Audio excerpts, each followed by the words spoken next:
Hello and welcome to Byju's Exam Prep IAS. A very warm good evening to everyone. I hope all of you are doing good. I welcome you all to today's webinar where we will be discussing the important current affairs on the mains examination point of view. Good evening, everyone. I hope all of you are doing good. Good evening.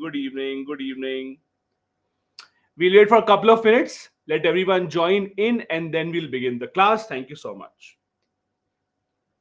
Good evening. Good evening.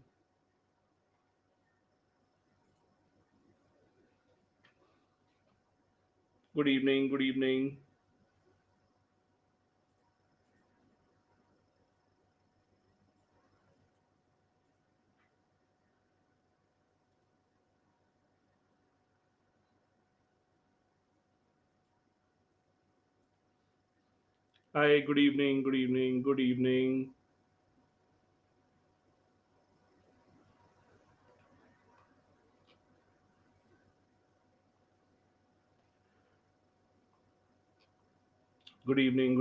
evening, everyone. I'm good, Rashida. Thank you so much. Good evening. I'm good, thank you. I hope all of you are done with your evening class. Just in case you're joining me after your evening class, I hope that has ended now. Good evening, good evening.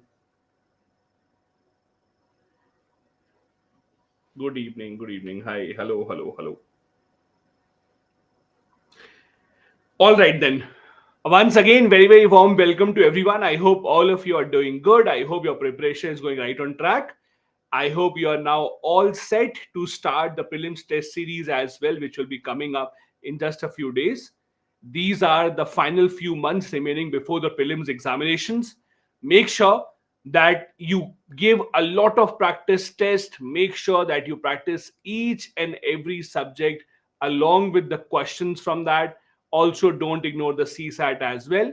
Make sure that you are practicing questions almost every single month. Try to give at least one CSAT paper so that you are on track to solve the CSAT paper as well. Anyways, so we are back here once again specifically to discuss those news stories which are in the news from the mains examination point of view. We'll also be discussing what kind of questions can be expected and what can you write. These are the topics that we have taken up for the discussion today. We'll first be discussing about India Myanmar relations.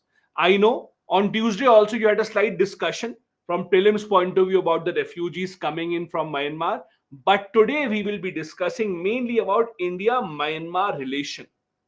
Also, what agreements do we have with Myanmar, the role that Bangladesh has played in this, what is happening at the border areas, all of these will be discussed today. Then we will be discussing about the High Court's decision, the High Court of Chandigarh, Punjab and Haryana, that has said that the law of Haryana government to reserve 75% jobs in private sector is illegal. They have struck this down. Then we'll be discussing about UK's deportation policy. Now, the UK had an agreement with a country called Rwanda, under which they had said that people entering illegally into UK will be sent to Rwanda. What has happened is the Supreme Court in UK has struck down this government policy. The UK Supreme Court has said that this policy is illegal and we cannot support this. Then we'll be discussing about India Bhutan relationship. Why? Because the king of Bhutan recently made a visit to Assam. We'll be discussing what is the consequence of that visit of the Bhutanese king coming into Assam, the history of India Bhutan relationship, where do the relationships stand, and what is the role played by China in that relationship. Then we'll be discussing about the Indo Pacific Regional Dialogue, a dialogue that was recently hosted by the Indian Navy that tells us about the importance of the Indo Pacific and what does India look to achieve in the Indo Pacific region. In the end, we'll be discussing about a news story that is still developing as we are discussing this. That is the tunnel disaster in Uttarakhand. As you know, there are 40 workers that are still stuck in the Silkyara tunnel. There are evacuation processes that are still going on. There is a bit of delay. As the news story told us in the news you saw today, The announcement was it will still take 12 to 15 hours to get to them. We'll be discussing why these disasters happen. Why has it become increasingly common that we are seeing these kind of disasters, especially in the Himalayan region? What can the government do to prevent that? What safety measures have been taken, and what more can be done at India and at the international level? These are the things that we will be discussing in today's webinar. So let's begin without any further delay. The first news story is something that you might have discussed on Tuesday as well. In the Tuesday webinar, also, we had a discussion about why there are a lot of refugees entering into India from Myanmar. So, why are we taking this again? The reason why we are taking this topic again is because we also want to focus now on the relationship between India and Myanmar and the role that Bangladesh is playing here. Just in case you did not attend the webinar on Tuesday, that is the day before yesterday, the issue is that about 2,000 Myanmar refugees have crossed over the border and they have entered Mizoram. Now, those who don't know, Mizoram shares a long border with Myanmar. So, what has happened? Look at this map. This blue line or this black line that you see here, this is the border between India and Myanmar. So, India Myanmar border along this line is actually based on a river. There is a river in this region called Tiayu River, Tiau. This river forms the international border between India and Myanmar. So, what has happened is thousands of people from Myanmar have crossed over the border and they have come to this village in Mizoram. Let's try and understand the issue to understand what is happening there. Since February 2021, so it's almost 3 years now, over 2.5 years. Since February 2021, Myanmar is under the rule of their military.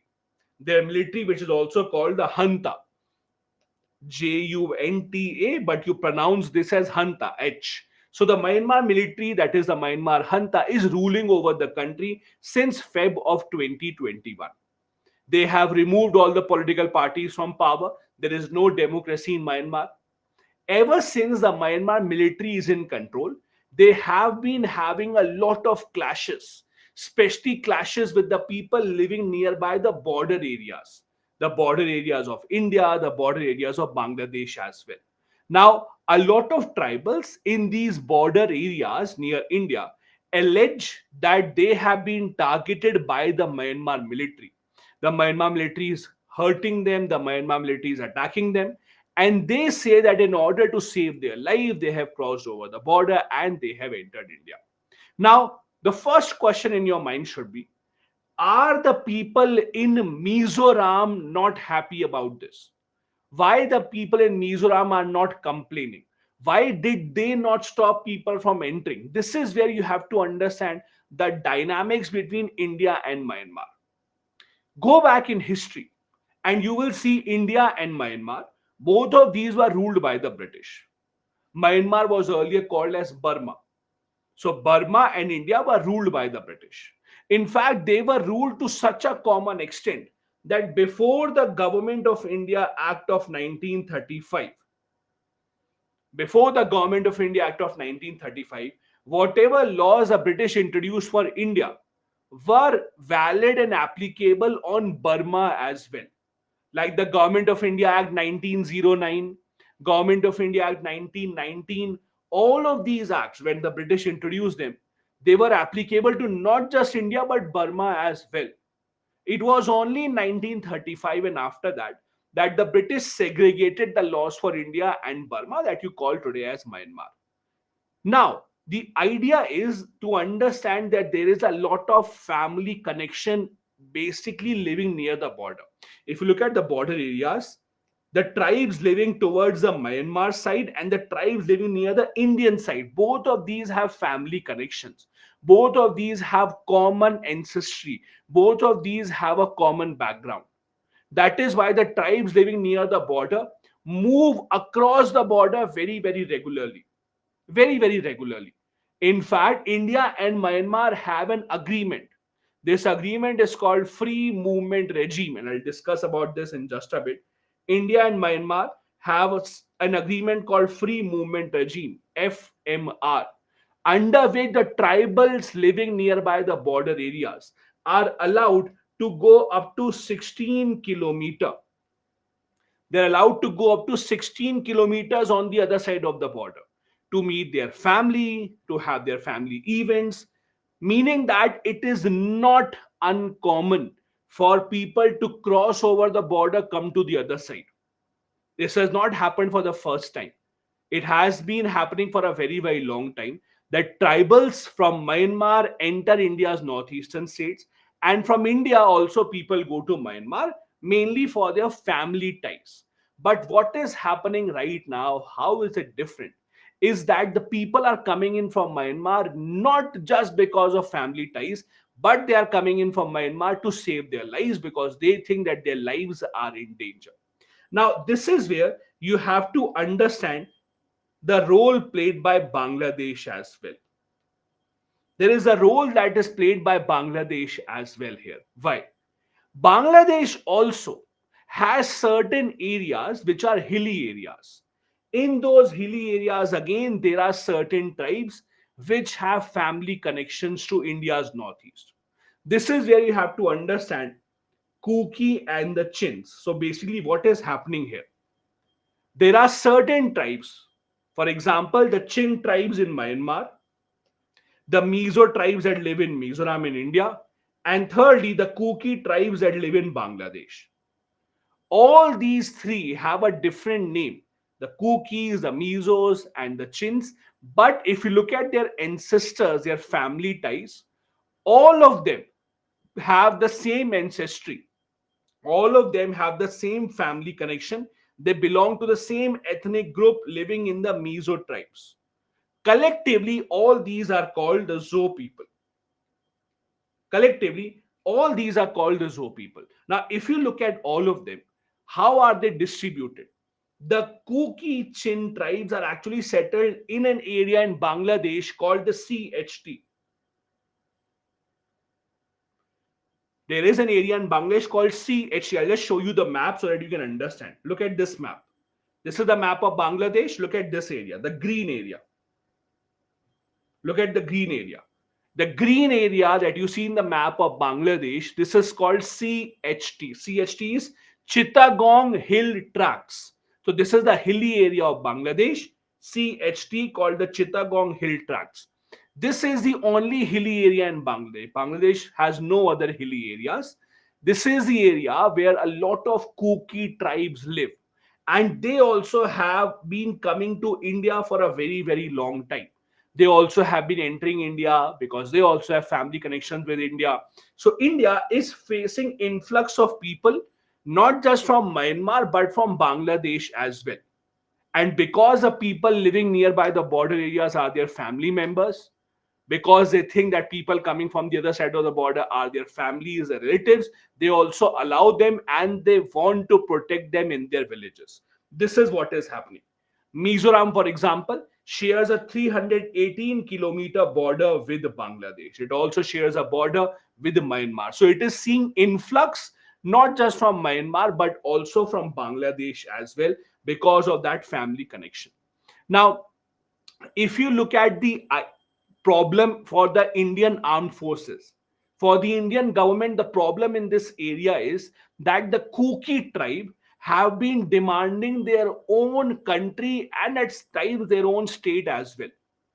There is a movement in this area called the Kuki land. There is a Kuki land movement, means all these tribes, the Kukis, the Chins, the Mizos, all of them together have been demanding that we want a separate state for ourselves called the Kuki land. They also have had a role to play in Manipur. In Manipur, also, you have read in the news that the Kuki tribes have a very, very significant role to play. So the idea in this part of the country for government of India has been to try to control the insurgent spread. But the Kuki movement, that is the presence of the Kukis in Mizoram, more Kukis are coming in from Myanmar, more Kukis are coming in from Bangladesh, then the Kukis from Manipur, all of them together have been demanding a separate entity, separate territory for them that will be called the Kuki land. India is determined not to spread or not to let this insurgent movement spread for a long time. There has earlier also been a demand for Kuki land, but the government of India has been able to control that. But now, when the situation is very, very critical, the situation is extremely tense in Manipur, especially, the government of India also does not want a lot of outside immigration. We don't want people coming in from outside and again giving rise to this problem of insurgency. It is also interesting to understand, does India have a refugee policy or not? Means, if someone comes to India saying that their life is in danger in their country, we want to come to India, we want to take asylum in India, does India have a refugee policy or not? Means, is India bound by any law that we have to give them asylum in India? No. Indian government officially does not have any refugee policy, meaning that in case there is a refugee that comes to India from any country for that matter, the government can decide on a case by case basis. For example, for the Rohingyas, the government can decide very differently as compared to when we had illegal immigration from East Pakistan. When Indira Gandhi was the prime minister, they could decide very, very differently. So we don't have any refugee policy. In fact, India has not even signed the UN Convention in 1951, which was the Refugee Convention. India has not signed it because India does not want to be forced that you have to take in people. Now, the interesting part to note is, although India has not signed the Refugee Convention, but historically, the record of India has always been that whenever there are any refugees who are trying to enter India to save their life, India has always given them protection. We have never had a case in India's history where Indian government would say that no, no, no, no, no, we will not give you the place. Irrespective of whichever party is in power, we have never had a situation where, despite not signing or despite not being a part of the refugee convention, the Indian government has never said no to any refugees. Whoever are the refugees coming into India, India has always given them a place every single time. Be it the refugees coming in from Sri Lanka, be it the refugees coming in from Nepal, be it the refugees coming in from East Pakistan, that is today Bangladesh or Myanmar, we have always, always, always taken them. We have never said no, despite not being a part of the refugee convention. Now, as I said, we don't have a specific written refugee policy. But the interesting part is, the Supreme Court has said about the refugee policy that the government of India shall ensure that everyone, including foreign citizens, have the right to life amongst others. Means the government of India, as per the Supreme Court, must ensure that every single person in India is given the chance to live a life without any danger. And as per the Supreme Court, this applies to the foreigners as well. The article number 21 of the Indian Constitution again talks about the fact that the government of India should not let anyone forcefully out of the country if their life is in danger. The government of India has abided by that. We have seen the government of India again accepting a lot of people in India as refugees. As you can see, we talk about the Rohingyas. The government also says that there are many Rohingyas in India, but you have not seen the government forcefully throwing anyone out, saying that you are a Rohingya, you have to go out. That also proves the fact that the government has been accommodative of them. Now, about India Myanmar, once again, as I said earlier, between India and Myanmar, we have an agreement called the FMR. FMR means the Free Movement Regime. In simple terms, the agreement says that since people living nearby the border on the two sides, India and Myanmar, they have family ties on the other side. They should be allowed to cross over the border without any documentation, without any visa requirement. So they can cross over the border up to 16 kilometers.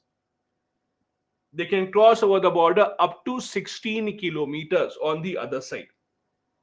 The reason is that there are ethnic ties since when the British were here. The entire area was under the British. There was no restriction on the movement. It is only when the British went away, there were proper boundary lines that were drawn. Many families were broken up in the sense that some families basically went to the other side, some families remained to the Indian side.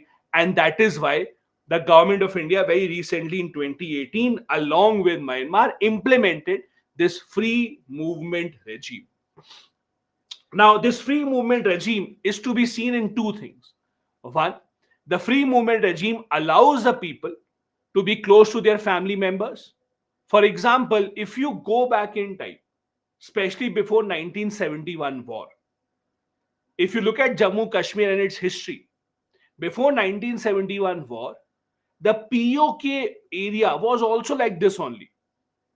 In the people living in Jammu Kashmir were allowed to cross what you call as the LOC and go towards the POK. People from POK were allowed to come to this side as well without any requirement of any documentation before the 1971 war. After that, the situation changed, and now we don't have a free movement of people on the two sides. But with Myanmar, we do have this agreement in place. However, the problem in Myanmar is that India has realized that in Myanmar, we have a military rule right now. Because of the military rule, the people living by the border areas in Myanmar, especially, are threatened by the military. And that is why many of them have been trying to enter India permanently.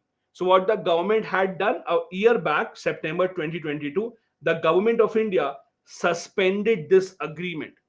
So now the free movement regime agreement in the past 1 year or so has been suspended. The reason being that the government has realized the agreement was not supposed to help people settle on this side. But now many people coming in are trying to settle here, so government has suspended this agreement at least for now. This brings us to the end of the first topic. This is a practice question that you can attempt to write. The question is, what is India's free movement regime agreement with Myanmar? Identify the challenges it has created for India's internal security. Before I go ahead, let me take up a few questions from your side. As always, a lot of questions. Uh, Afri saying, what is the name of India Myanmar border? Afri, it's border only. Not every border would have a name. Artificial borders only would have the name. Uh, Vechi saying they are of same tribes. Yes, they are Vechi together called the Zo tribe, ZO. Uh, then Bonita is saying why you always overlook the issue when the real chaos is happening in Manipur. Bonita, I am not overlooking the issue. The refugees entered Mizoram, so I had to talk about Mizoram only. If the refugees would have entered Manipur, we would have talked about Manipur. If you would have attended the earlier webinars, trust me, we have discussed about Manipur at least 15 times. So maybe you can go back and see the other agreements, other discussion that we have had about Manipur. So don't worry, we are not doing that. But if the news is Mizoram, I can't say forget Mizoram, yeah. Let's talk about Manipur, right? So let's not do that.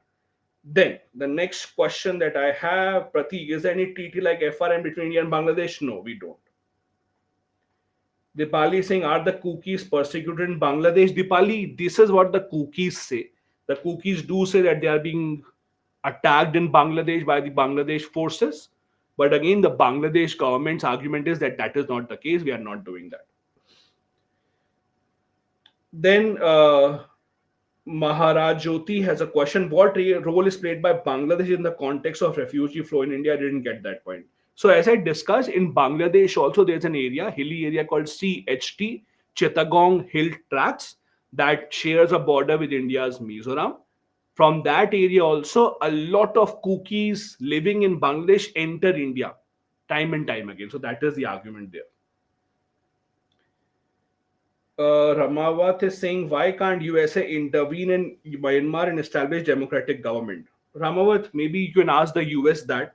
I can't speak on behalf of the US government, why the US government can't do that. So maybe next time when you have a US government webinar, you can ask them.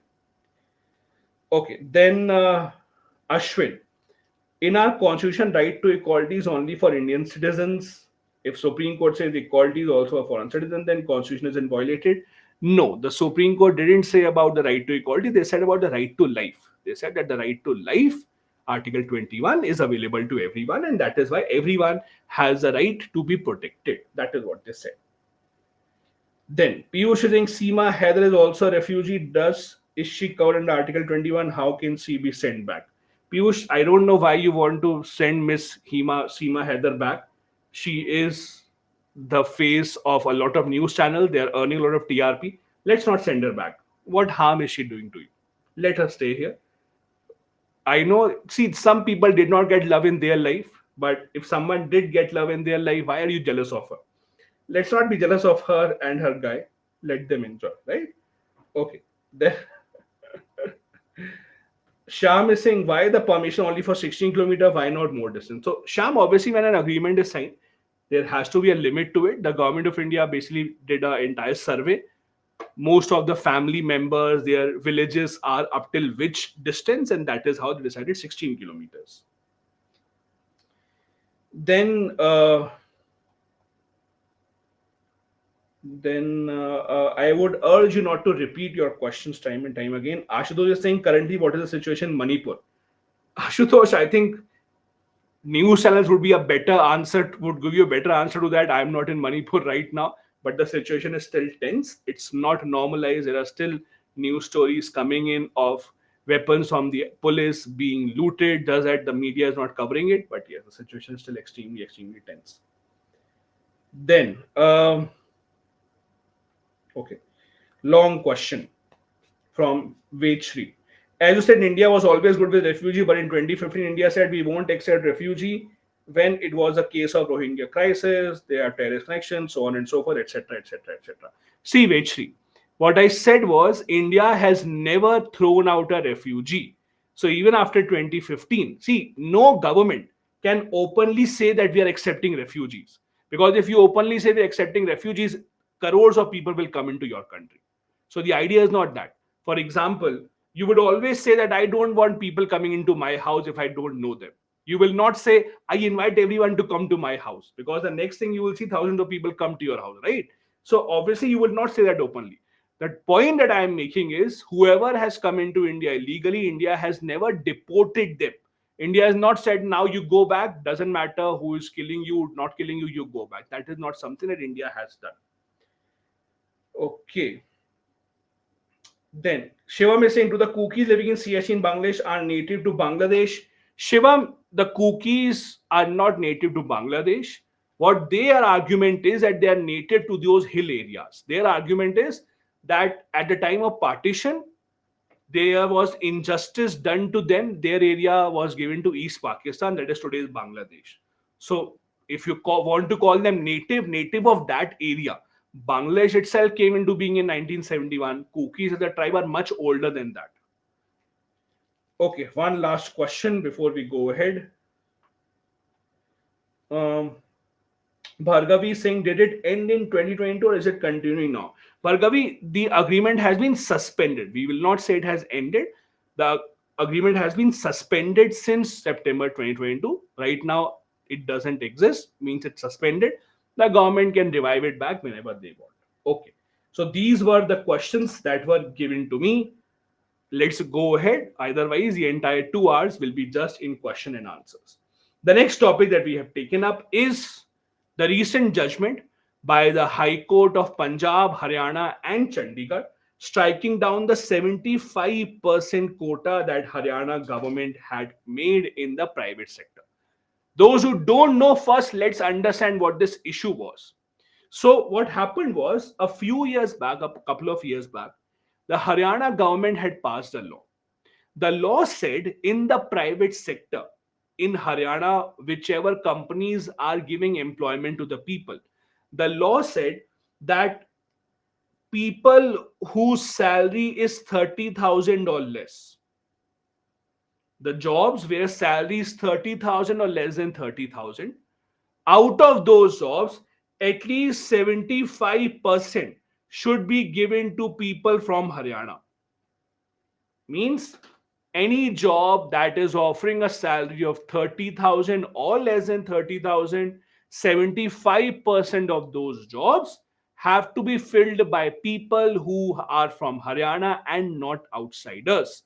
This was the law that the Haryana government had introduced. Now, obviously, when the law was introduced, it attracted a lot of attention because, see, the private sector obviously would oppose this. If you ask the private sector, anyone who opens up a company, for them, they give the job to the most suitable candidate. For anyone who is opening up a company, opening up an organization, they are not concerned with whether the person is from Haryana or from Kerala or from Gujarat or from Manipur or from Meghalaya. No. For a private sector employee or for a private sector owner, for them, they would give job on the basis of where exactly can they get the best work done. So there was always a question mark whether this kind of a law will be approved or not. And now that has been proven, the High Court has quashed this law. The High Court has said that no, we will not allow this. Now the interesting part is this is not happening for the first time. Means there are other states that have tried to do the same. Haryana is not the only state that tried to do the same. There are other states also that tried to have a similar kind of a law. Now, this entire idea of giving reservation to people belonging to your area, this is a concept called son of the soil. No disrespect to girls, it could have been called son or daughters of the soil also, but the phrase itself is son of the soil. Now, what exactly is this idea? Son of the soil is an idea that you see around the world. Many countries follow this. That is, they give reservation to people belonging to their area so that there is at least a bit of development in their area as well. Many countries have this. I'll give you a few examples. So, Malaysia has something called Bhumi Putra law. There's a Bhumi Putra law that Malaysia has. Similarly, Saudi Arabia has something called a Nitakat law. So it's not that India is the only country to have this law. First, understand this. Bhumi Putra law, Nitakat law. So there are laws about this. But again, the problem also is to what extent are you asking the companies to reserve job? Like the Nitakat law in Saudi Arabia only asks the companies to give 10% jobs to the local population, 10%. But when you extend it to such a large number, you are not allowing the private sector companies to work in an efficient manner. This is why the High Court has struck it down. This law was originally passed in November 2020. When it was first passed, the law said salary of 50,000 or below. Those were the jobs that were covered earlier. Originally, the law said 50,000 or below. But then the law was changed. It was 30,000 or below. That any salary or any job having a salary of 30,000 or below, 75% of that, that is three-fourths of that, has to be given to the local domicile. Now, again, as I said, there are other examples as well. In Andhra Pradesh, for example, the similar law was passed in 2019. But the interesting part is in Andhra Pradesh also, this law has not been implemented. It was passed in 2019. The High Court of Andhra Pradesh said that we think it is unconstitutional. They were hearing the matter, they started to hear the matter, but the state government has not implemented the law in Andhra Pradesh as well. So, multiple states have tried this. It's not that the states have not tried this, multiple states have tried this, but this idea has never been accepted by the judiciary. What is the argument that Haryana gives? Let's understand the Haryana government argument. Haryana government basically gives an argument of Article 16 subsection 4. What do they say? They say that Article 16 subsection 4 says that the public employment does not prevent state from making any provision for reservation of appointment in favor of backward class citizens, which in the opinion of the state are not represented enough.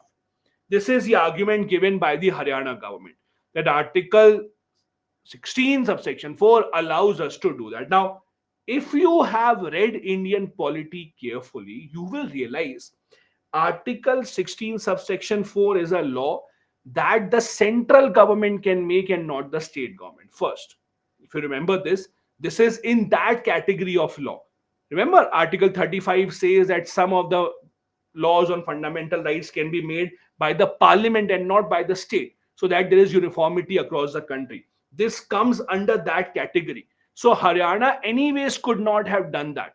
So their argument that the state cannot do that, the state has a right, maybe they forgot to read Article 35, maybe they skipped that part, they only read till Article 32, so that became a problem for them.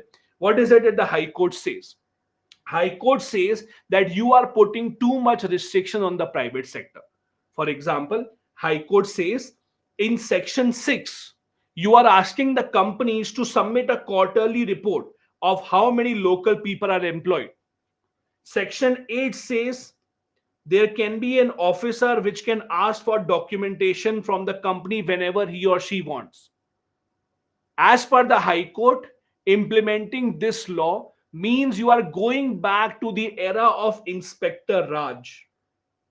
So, those who are hearing this for the first time, before 1991 reforms were introduced in India, India had a concept of Inspector Raj. Inspector Raj meant that in every sector, the government appointed some inspectors who would have the open power to come and have an inspection every single time, ask for money, ask for a bribe. For example, even if you had to open up a very small general store, just a small ration shop, if you have to open up, you had to take tens of permission from the government.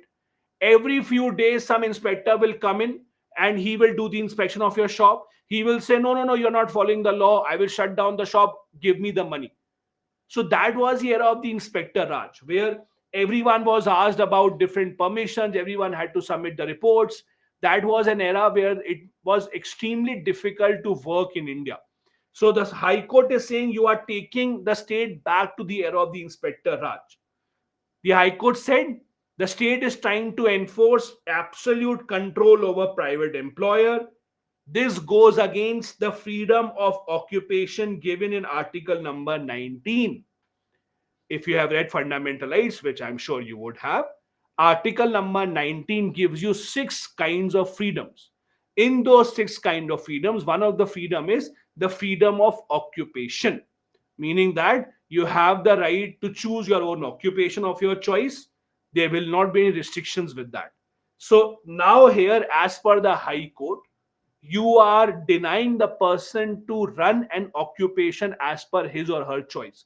You are forcing the people in the private sector to give jobs to people who you want. Now, over here, understand an argument. See, there are some private sector markets or there are some private sector occupations that the government does have a slight control over.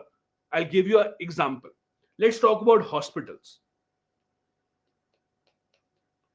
Even if you are running a private hospital, the government can make a law that in your hospital some seats have to be reserved for economically weaker section. Even if you are running a private hospital, there can be seats reserved for economically weaker section. How is that possible? Because when you run an hospital, what happens is when you want to set up a hospital, usually you go to the state government, you ask for government's land. If the government has given you the land to set up the hospital, means the government has helped you in setting up the business. In return of that, they can ask you for EWS reservation and you have to abide by that. In this case, however, when the private companies are working on their own land, on their own expenses, the government cannot enforce this condition upon them.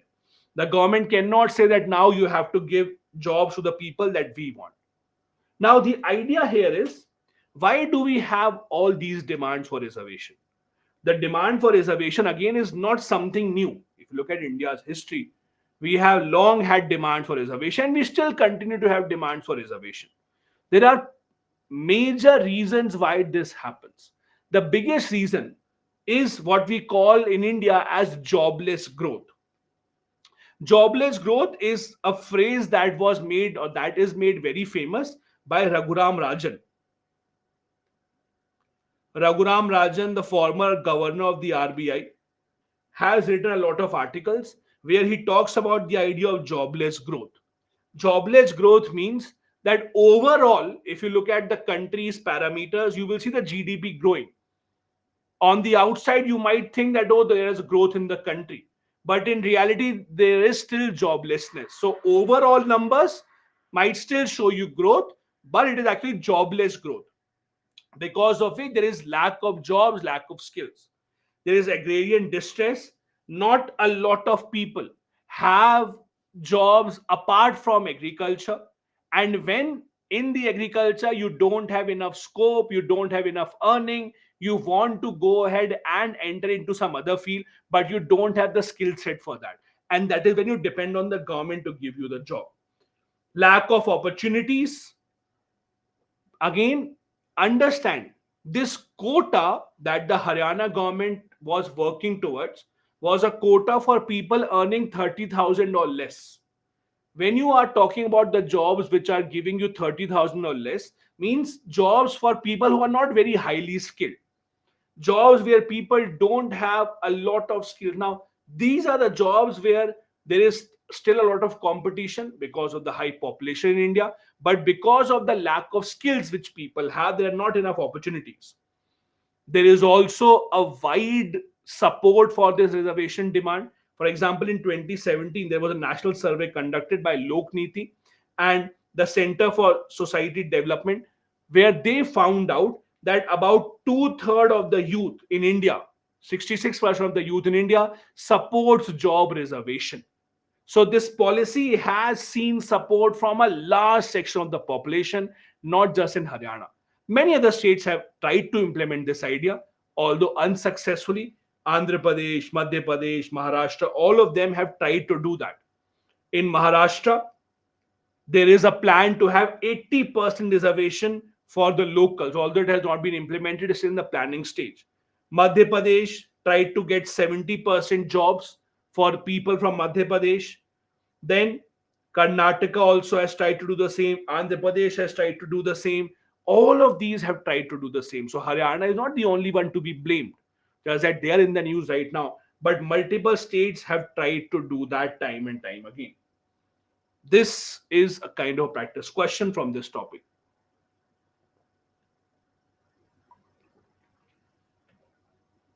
Local reservation isn't an answer to joblessness. Skill development is. Elaborate. Let's see some of the questions coming in before we go ahead.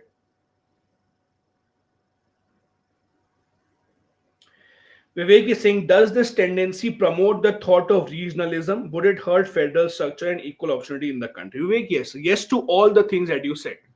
Would it hurt India's federalism? Yes, it would. Would it hurt the idea of free movement of people across the states? Yes, it would.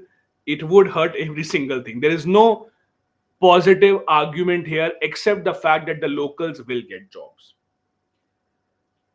Spurti saying, how can the local quota harm? In fact, this will avoid migration, staying away from families and their own land. So, okay. So, Spurti saying, how will that create a problem? I'll tell you how will that create a problem. See, understand this. Let's say that I am opening up a new company. Let's say I'm a private sector employee or I'm a entrepreneur. I want to open up an office. Now, my idea of opening up an office is I would open up an office at a place where I can get the best possible people, the best possible talent. Okay. So let's say I chose Gurgaon, thinking that from across the country, many skilled people come to Gurgaon. I will be able to get the good talent. Now I open up this my office in Gurgaon. Then the Haryana government says that no, don't give jobs to the best possible people you think there are. Give jobs to people only living in Haryana. Now, what would it do is it would now pressurize the companies not to come to Haryana. It would force them out of Haryana and go to other places. So it will automatically decrease the job opportunities. So in the long run, it would have a problem. As a country, I'll give you a simple example. Let's see. We are, and it's a very practical example. You would have seen in the news time and time again, Indian government trying to attract Elon Musk, asking him to build Tesla in India. We are trying to attract Apple to build iPhones in India, right? Now let's assume Tesla comes and sets up their factory in India. And then we say, but don't give job to the people that you think are the best. Give job to people who are living in this area only. Doesn't matter they are best or not. Now, do you think in that situation, would a company like Tesla or Apple want to come and invest money? Let's think from that point of view. Because for the private sector, they are not concerned about who is getting the job. They are concerned about who is the best possible person to get the job. As simple as that. If he or she is from Haryana, be it. If he or she is not from Haryana, so be it. Doesn't really matter to them. So when you force the private companies to act in a certain manner where they have to give a back seat to the big best talent, they have to give a best seat to their analytical skill, that becomes a problem, and in the long run it will harm them. Then I have a question from Sham. Is there any state that has successfully implemented this law? No, Sham, not till now. Ritu is saying, can the state pass a law? The state law passed by Haryana government seems to be arbitrary. Ritu, yes, that is why the High Court has declined the law, right? So congratulations, Ritu. You and High Court think in the same manner. Congrats. Then Gauri saying, okay, just a second. Okay, Gauri is saying AFSPA law is being implemented in Manipur. How these clashes are happening?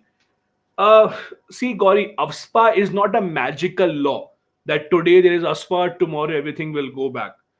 Why these clashes are happening? There's a long, complicated story to it. There are ethnic clashes involved, role of the police, the lethargy of the state government, role of Myanmar. All of these are involved here.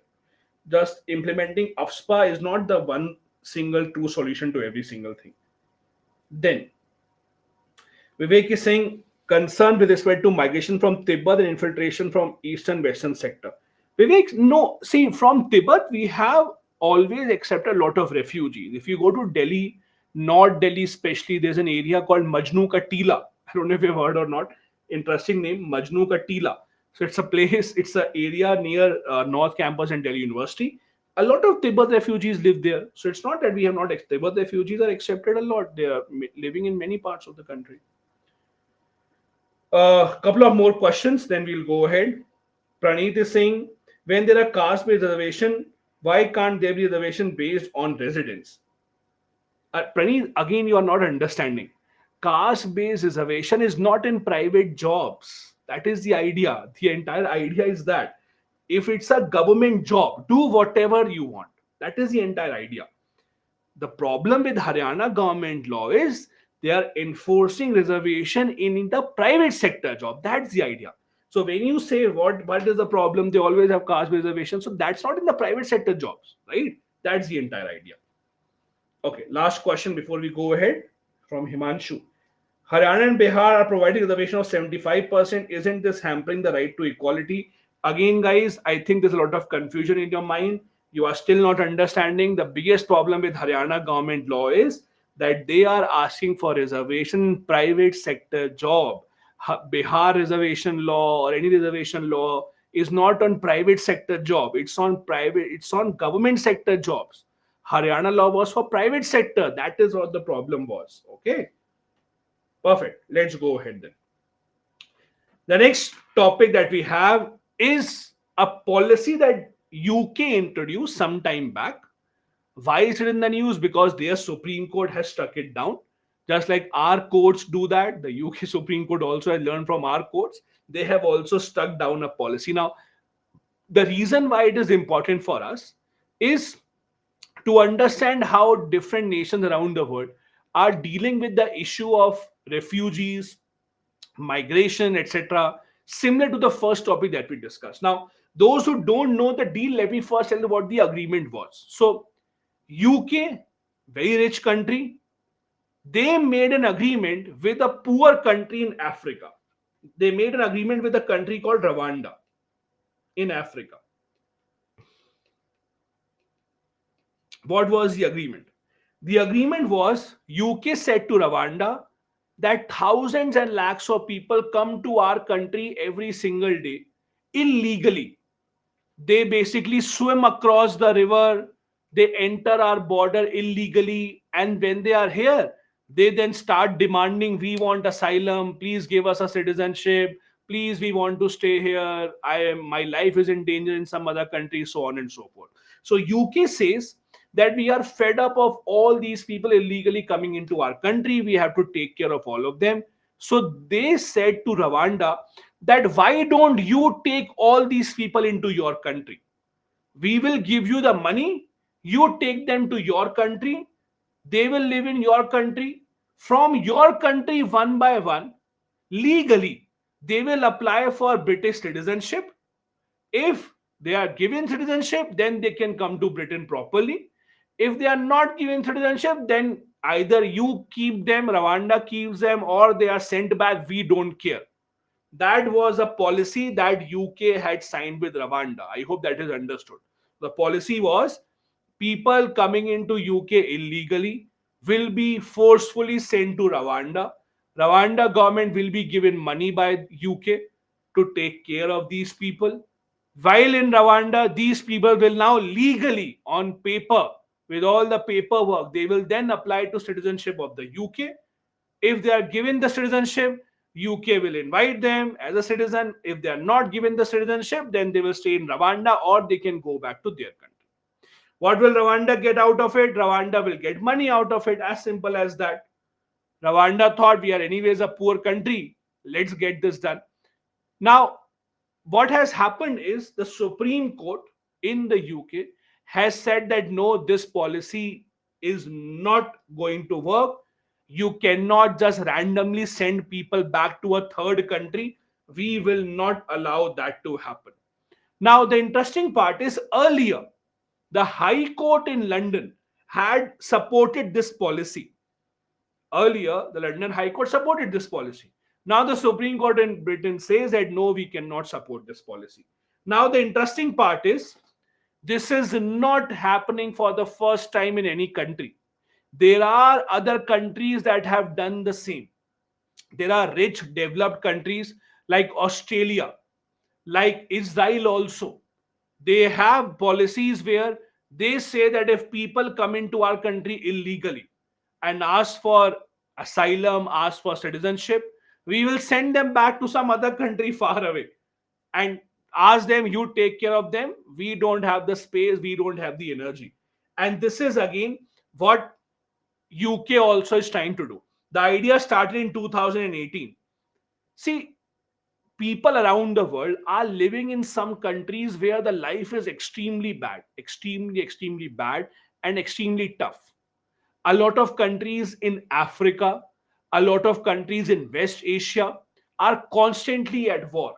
There are countries where people don't know if they will get food next or not. There are countries where people don't know if they will be alive the next time or not. There are countries where their own government is killing their own people constantly. And the people don't know where their life would be if they remain in their country. So for them, they have no option but to run away. And when you have a chance to run away, you obviously want to go to a country where you think you'll have a better life. So a lot of people try to go and get to UK or Germany, France, US, etc. This is where a big role is played by middle agents as well.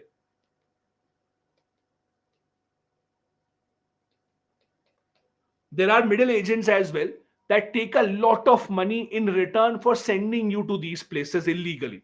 For example, in India also,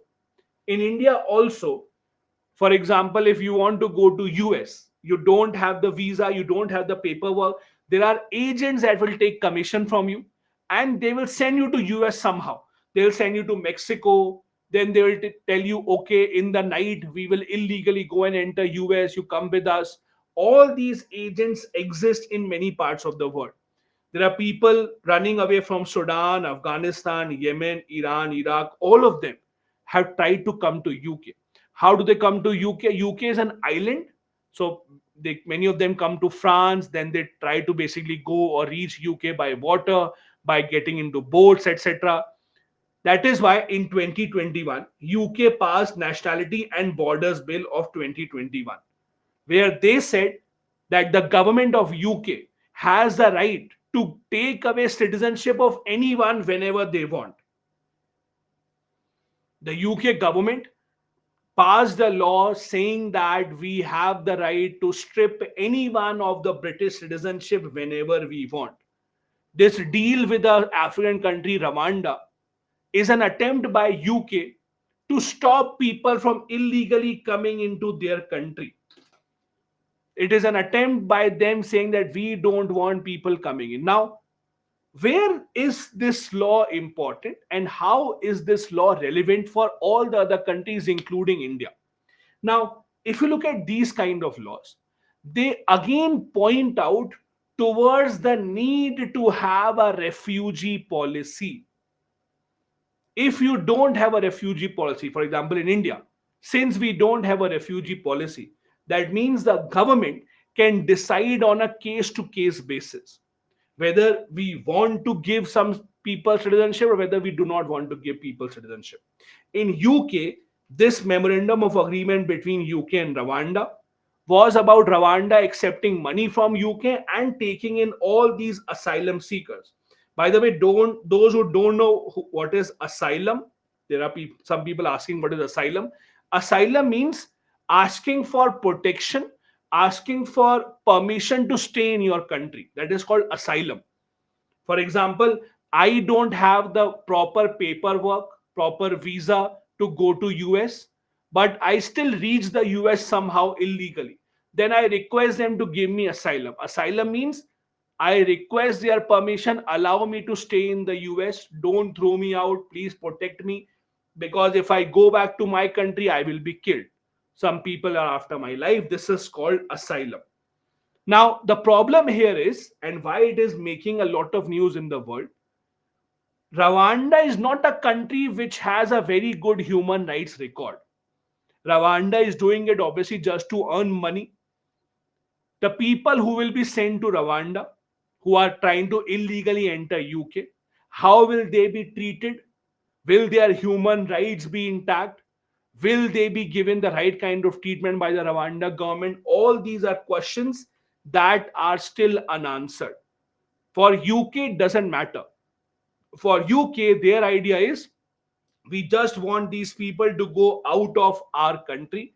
We don't care where they are. Now, the interesting part is if you look at the British history, they are a country that always do this. And I'll give you a few examples. UK has always had this history that if they don't want some people, they will just throw them out. I'll give you two examples. When you read world history, read about how the USA came into being and how Australia came into being. If you read the world history, see how America came into being.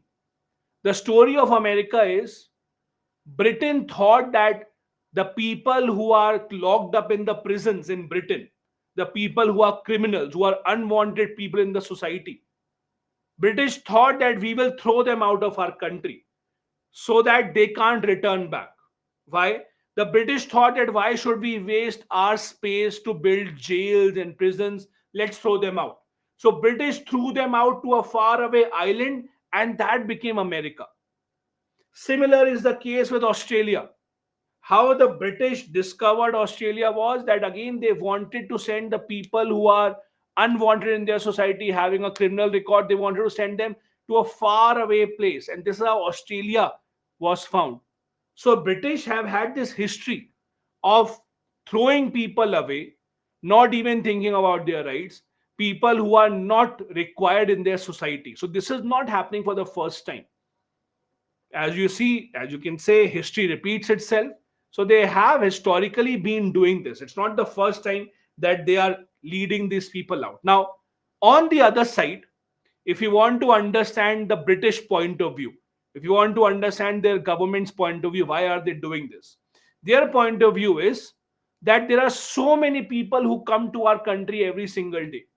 There are 50,000 plus people who come every single year illegally. Now, again, all this law is for people coming in illegally, not legal. If you are coming in legally, on a proper visa, on a passport, there's no problem.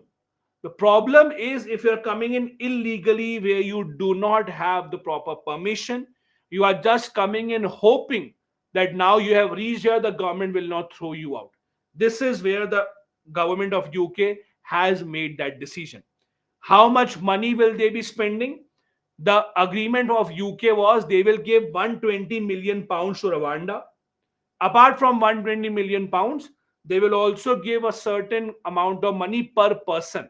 So if they have sent 5,000 people, then per person some cost will also be given to Rwanda.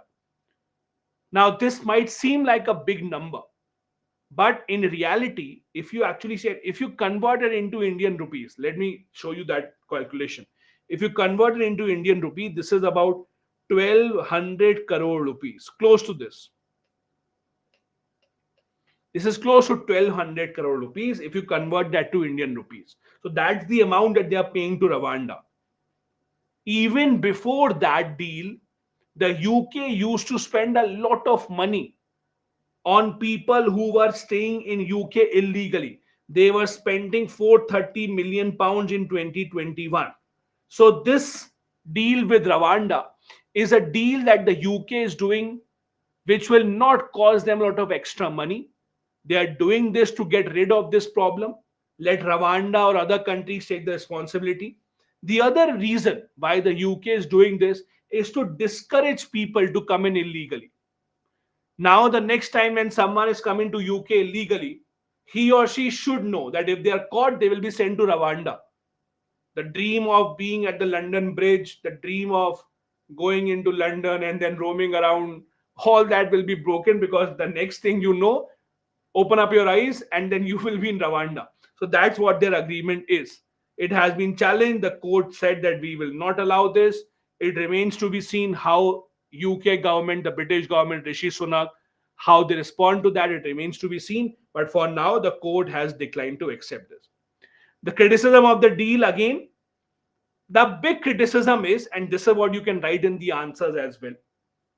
There are a lot of European countries, including UK, which make a very big deal out of human rights.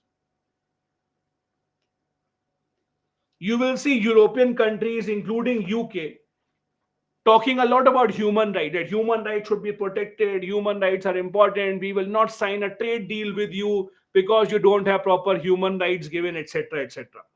But now, on the other hand, you are signing a policy with a country where you are not concerned about what will happen to people going into their country. You just want to get them out of your country without giving any due diligence to the human rights of the people involved in such a scenario. This again is an example of a Western country hypocrisy, where you want the entire world to follow your standards of human rights, where your own standards are not something that you would want to abide by. You just want to shut down your eyes, trade these people, and let them go to other countries. This had also being considered as trading in human beings. You are sending these people away, giving the money to Rwanda, not even thinking about what will happen to people and their future there. All these are factors which have led to these problems. Again, it is not the first time that a country has done this. Australia, Israel, Denmark, all of them have been sending asylum seekers overseas. Australia has been doing this since 2001. Israel also has had a deal. There are other countries such as Denmark that have also done the same. So it's not that UK is the only one that has done that. Other countries have also been doing this. This is something that the countries keep hidden because they don't want the world to have a negative image of themselves. But this is something that the other countries have also done. Wherever there are people coming in large numbers, they just send the people out to some third country so that they don't have to bear the responsibility of those people. This is connected to whether India also should have a refugee policy or not. Again, see, understand this. Having a policy does not mean that you have to abide by that always. Policy is never a binding document, but policy at least is a guiding document. It guides the government decisions. It tells what the government is expected to do. When you don't have a policy on a certain matter, that means you are allowing the government to decide randomly on a case by case basis. In some cases, the government may accept, in some cases, the government may not accept, when that becomes a problem. This is where the policy or having a policy is important.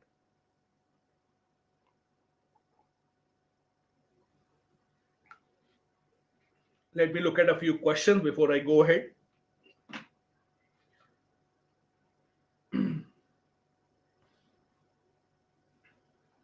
Mm, Shubham has a question. Samasa always says in the class, UK Parliament is supreme, can do anything except converting man into a woman, woman into man. How can the court strike this down? So, Shubham, what has happened is, in the past few years, about a decade or so, the UK Supreme Court has become extremely active. So, UK Supreme Court is also learning from other countries such as the US and India. It used to be the case that the UK Supreme Court did not have any power of judicial review, but now the UK Supreme Court is taking up much more responsibility and being much more proactive in the past decade or so. Then Akash is saying, you said not having a refugee policy gives a government freedom to decide on case by case basis.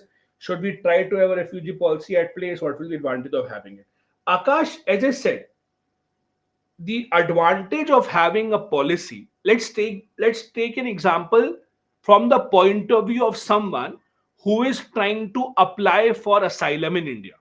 Let's understand this. Let's say there's a person in Sri Lanka who wants asylum in India for some reason. Now, this person, before coming to India, has no idea whether his application will be accepted or not, because there's no policy that India has. He will only come to know after he comes to India, he files an application or not. So, what happens is, when you have a proper policy in place, it is easier for the government also to decide, because the chances of corruption are lower, you have easier decision making, and it is easier for the people who are applying as well. They have a clear idea whether my application will be accepted or not, so it becomes much easier on both the sides. That is why any policy is important. For example, what is the need to have an education policy? What is the need to have a health policy? It's all to give a direction to what the government plan should be in the coming years. Raza is saying, why UK is the only choice for asylum seekers from Rwanda, as there are many people in Africa itself. No, Raza, I think you're confused. People coming to UK are not coming from Rwanda. That's not what we are saying. People coming to UK from any country illegally, UK will send them to Rwanda. So don't be confused. It's not about people coming in from Rwanda will be sent back. No. Anyone coming into UK illegally from any country, UK will send them back to Rwanda. This is what the agreement is. Okay. Okay. Then let's go. Okay. A lot of questions on why Rwanda was chosen, why Rwanda was chosen. No specific choice. Does that UK wanted to have a country with which they share a good relationship? Rwanda is a country with which UK does have a significant trade. Rwanda has a history of good relationship with UK. So they said, okay, let's go ahead with that. Nothing specific apart from that. Okay, let's go ahead then. The next article or the next news that we want to discuss is about relationship between India and Bhutan. Now, India and Bhutan have a very, very interesting relationship. One of the closest relationship that we have in our neighborhood is India and Bhutan. Bhutan is one of the two countries apart from Nepal with which India has an open border. Means you can just go into Bhutan without requirement of any documentation. You don't require a visa, etc. By road, etc. You can just go into Bhutan. Now, the significance of Bhutan is it's a sovereign independent country, but it still has such an important relationship with India that to most of the outside world, Bhutan communicates through India only. It's a landlocked country. They don't have embassies in most countries. They have embassies in very, very few countries. In all the other big countries, Bhutan officially communicates through the Indian embassy only. India helps Bhutan even with their budget. Every single year, whatever expenses the Bhutan government has, a significant part of that is given by India. Not just this, The gas cylinders that we are supplied at our home, the subsidies that we used to get, the Indian government used to give the same subsidy on cylinder connections to Bhutan citizens as well. So we have always had a very, very close relationship with Bhutan. However, what is happening in the past few years, just like with India, Bhutan has a lot of boundary disputes with China as well. In the past few years, China has been forcing Bhutan to settle the boundary disputes. And this has become slightly problematic for India. We don't want Bhutan to settle a boundary dispute with China in such a manner that will start to harm India. And I'll discuss what the boundary issues are. So, what is happening? Bhutan and China have their own boundary talks going on. Bhutan is keeping India aware of what is happening. A few days back, Bhutan's king was in India. He visited Assam specifically. He had a talk with the Indian government as well. This is where Indian government is trying to ensure that whatever is happening in Bhutan, India keeps a track of that because it is extremely, extremely important. I'll first show you some of the issues. Let's look at this map first. So, this is the map of Bhutan. The shaded areas that you see here are areas where Bhutan and China have a boundary dispute. See the shaded areas. One is this,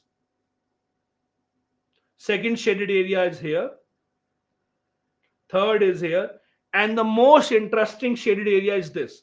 Just look at this area.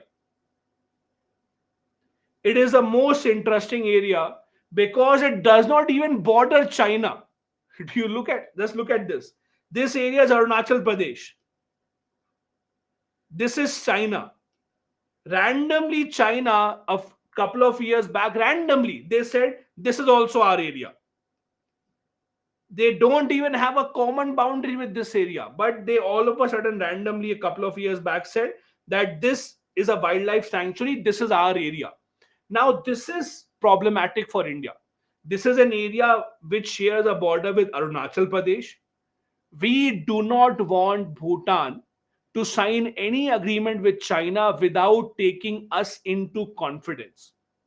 See, the problem that we have with China is China has a very interesting way of trying to solve the border disputes. What China does is China will occupy two, like let's take an example with India.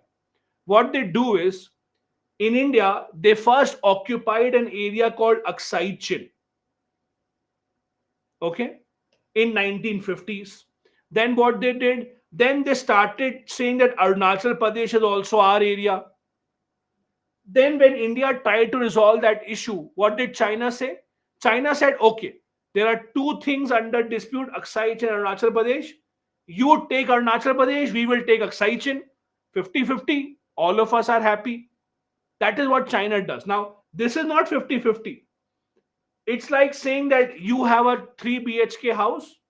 I come and acquire two rooms in your house. When you protest, I will say, okay, let's do 50-50. You take one room, I will take one room. Both are happy. Is that how both are happy? Is that how both people will be happy? No, because I took both your areas and then gave you back one of the areas and said it's 50-50. That's not how it should work. This is what China does.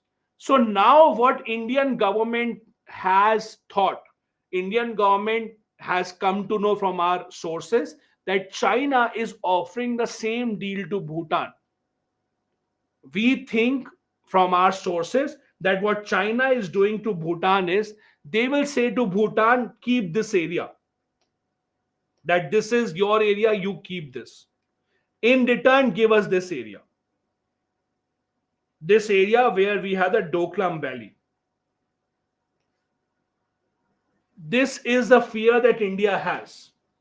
That's the fear that India has. That Bhutan will again offer a kind of a deal to, or China will offer a kind of deal to Bhutan, similar kind of deal that they had offered to us. They will say, okay, this area is yours, but in return, this area will be ours. Now, this is problematic for India. Why? See, this is the Indian border. This is where India is. India does not want the presence of China here. We do not want them to acquire any more area here. This is the Doklam, which is the place where India, China, Bhutan clashes took place just a few years back. So now India is concerned that just in case China is able to get this deal with Bhutan without India's knowledge, it will be extremely, extremely problematic for us. That is why we have invited Bhutan's king once again. We are trying to make sure that Bhutan does not sign any agreement with China unless we know about it. China is also playing its own games. Chinese government has their own newspaper called the Global Time. Now see how smart China is.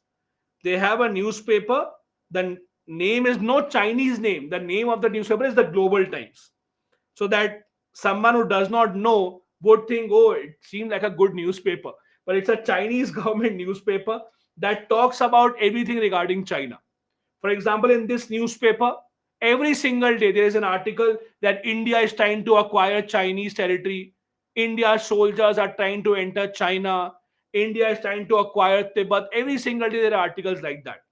They, there was an article about what happened in the Galwan Valley clashes. The article was that India entered the Chinese territory. They were the ones who threatened the Chinese soldiers, so on and so forth. That's the article that they publish. So a few days back, this newspaper of the Chinese government, the Global Times, they published a full page article about how India pressurizes Bhutan and does not allow Bhutan to be free. There was a full page article about how India does not allow Bhutan to take their own decisions, how the Bhutan's king is pressurized by India time and time again. There was a long article about that. So, this is what China has been doing here. And India does not want that because India and Bhutan have a very close relationship.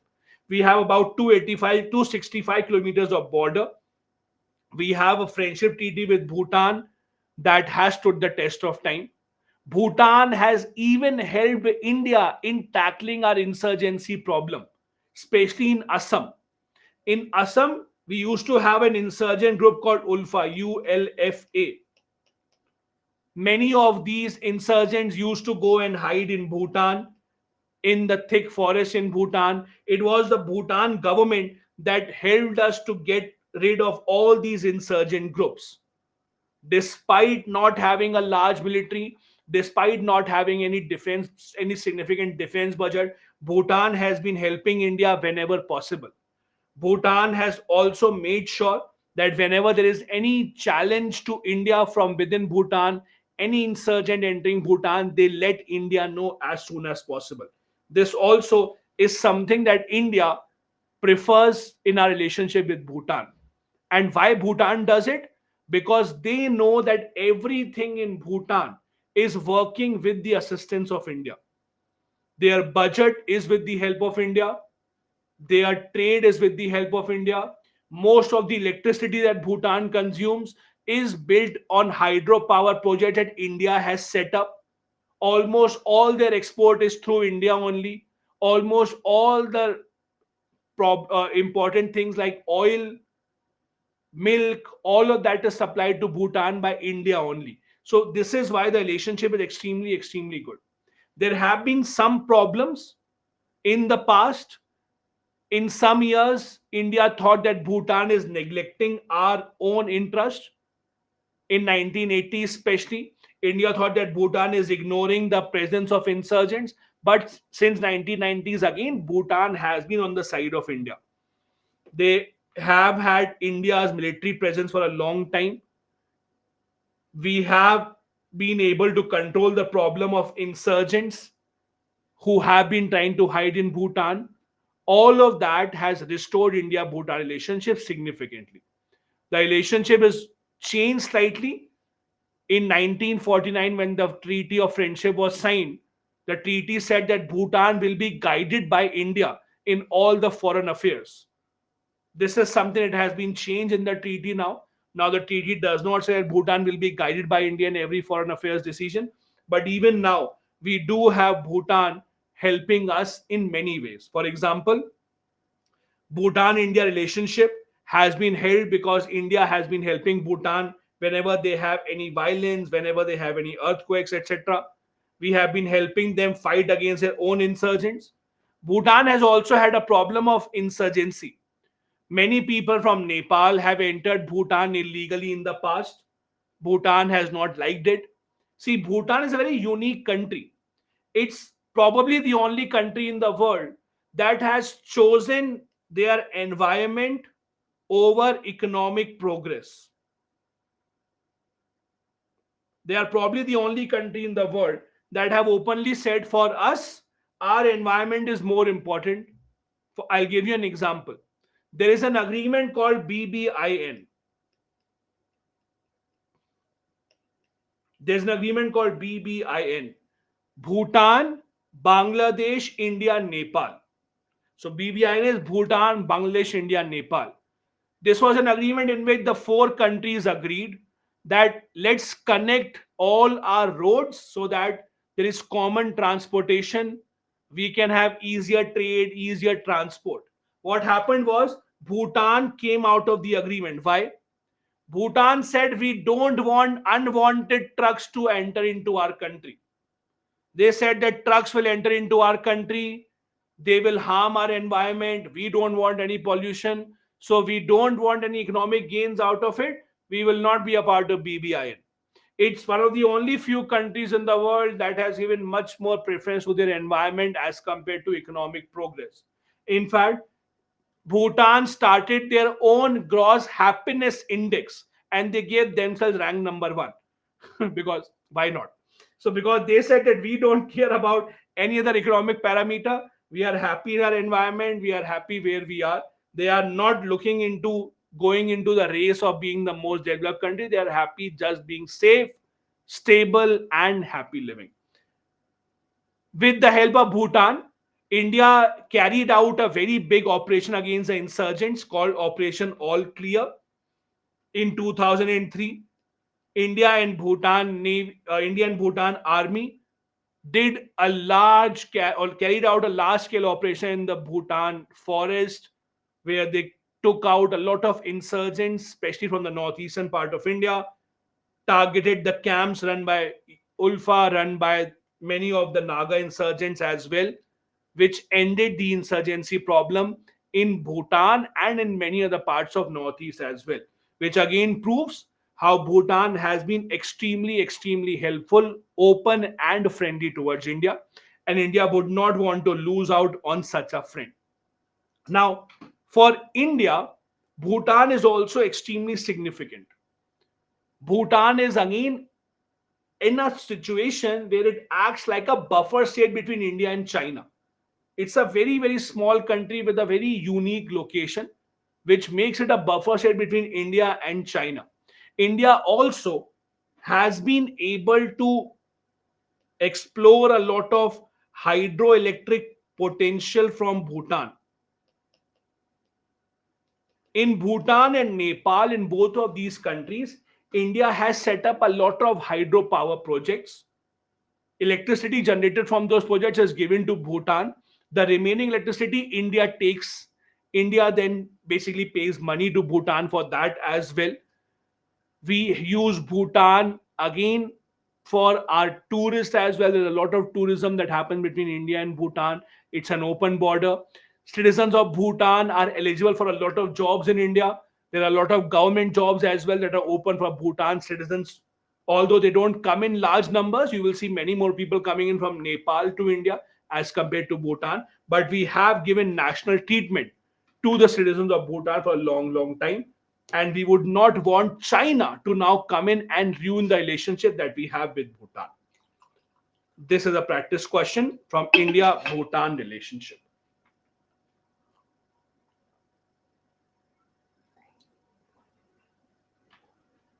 Let's take a few questions before we go ahead.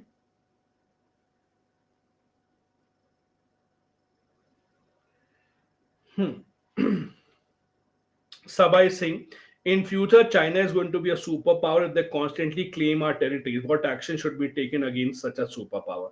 Sabah, the action that is supposed to be taken, we are taking. We are being much more active in the Indo-Pacific. We are forming partnerships with like-minded countries.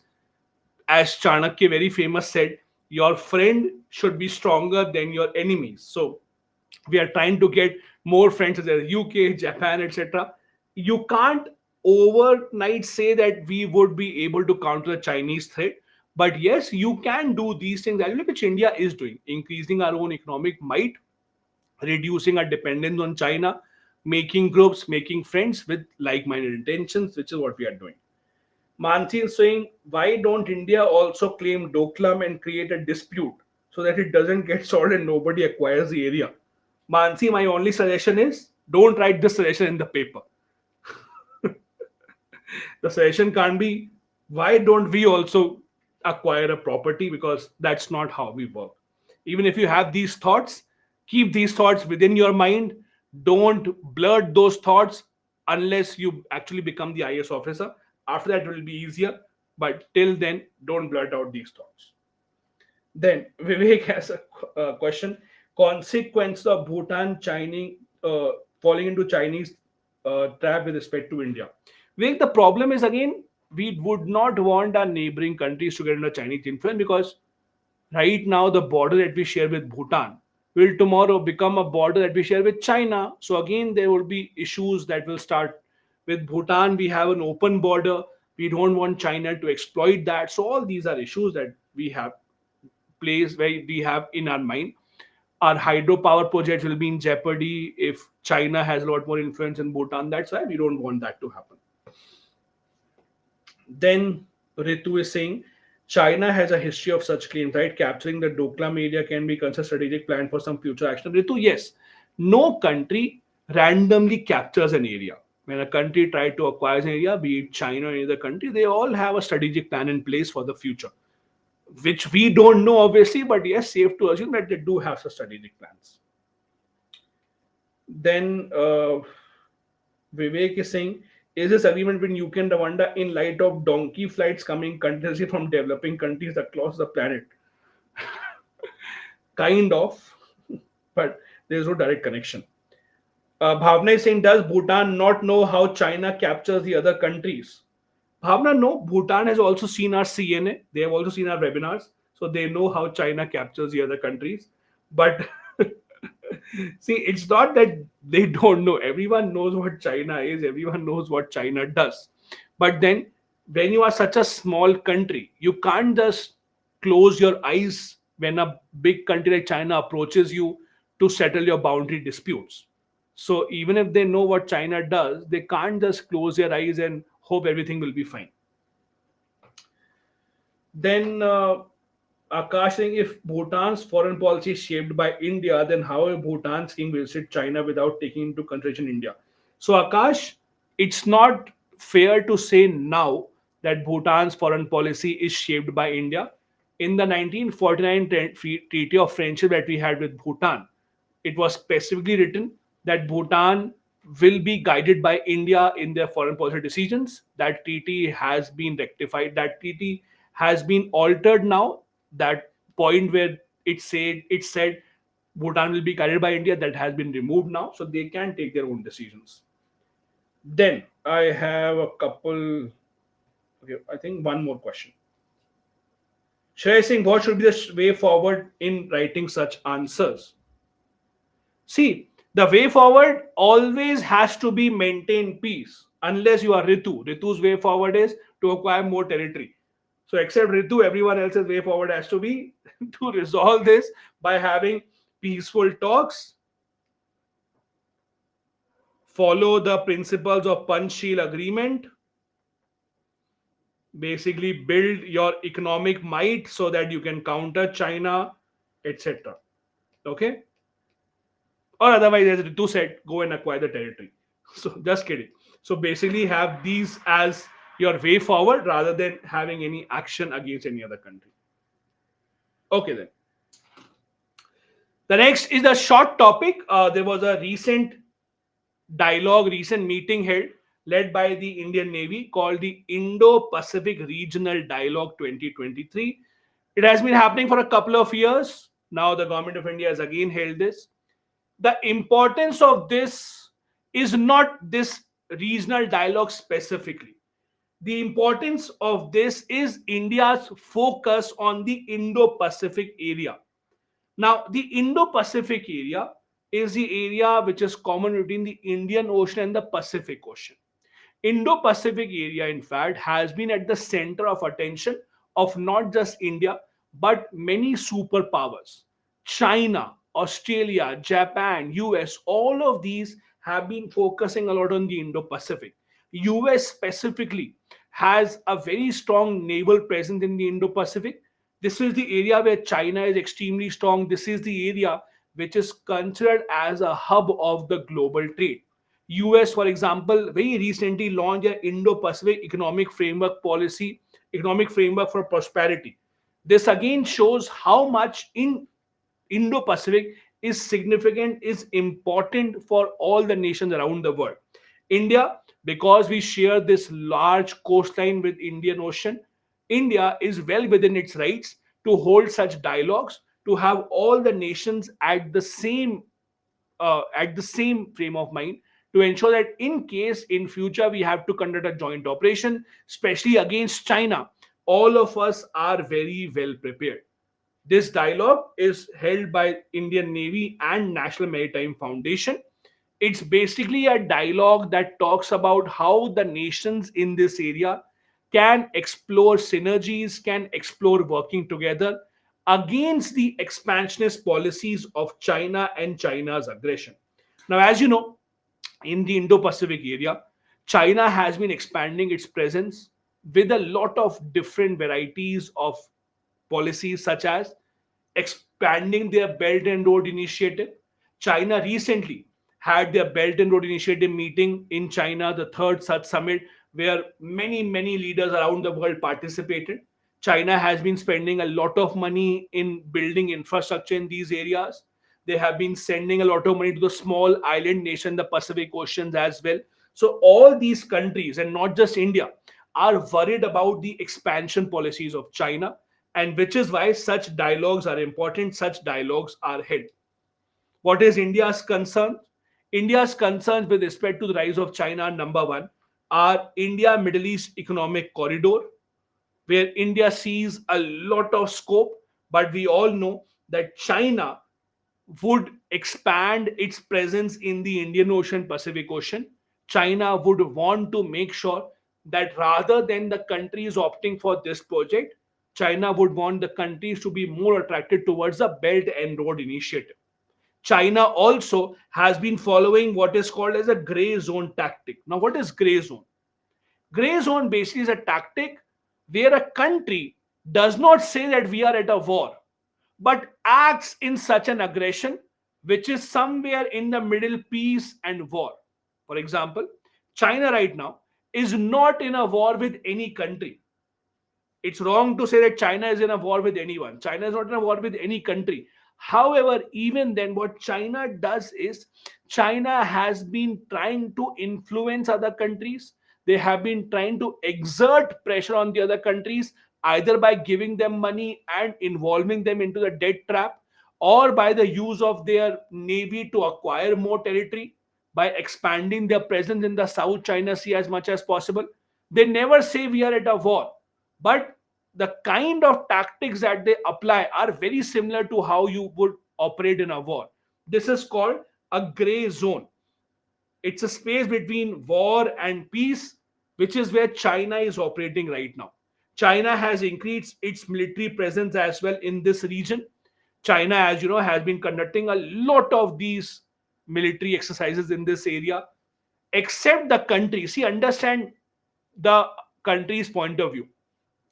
Except countries such as India or Philippines that have a boundary dispute with China. Philippines has a South China Sea dispute with China. India has the border dispute with China. Except these countries. For others, China is very good. It's a country that comes and throws money into their face. Why wouldn't you not like it? Why would you not like someone who is coming in, throwing away money into your face, allowing you to build infrastructure? You would all like it. So when you think, why is it that the other countries are not aware of China's tactics?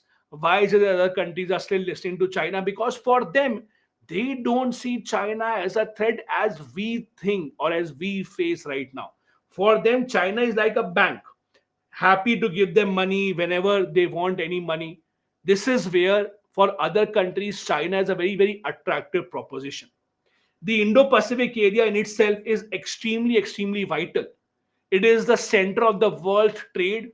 Most of the world's trade is from here only. This is the place where China is on one side, for example, West Asia, Middle East is on the other side. So we have a lot of trade. We have the European countries also ensuring their presence in this area.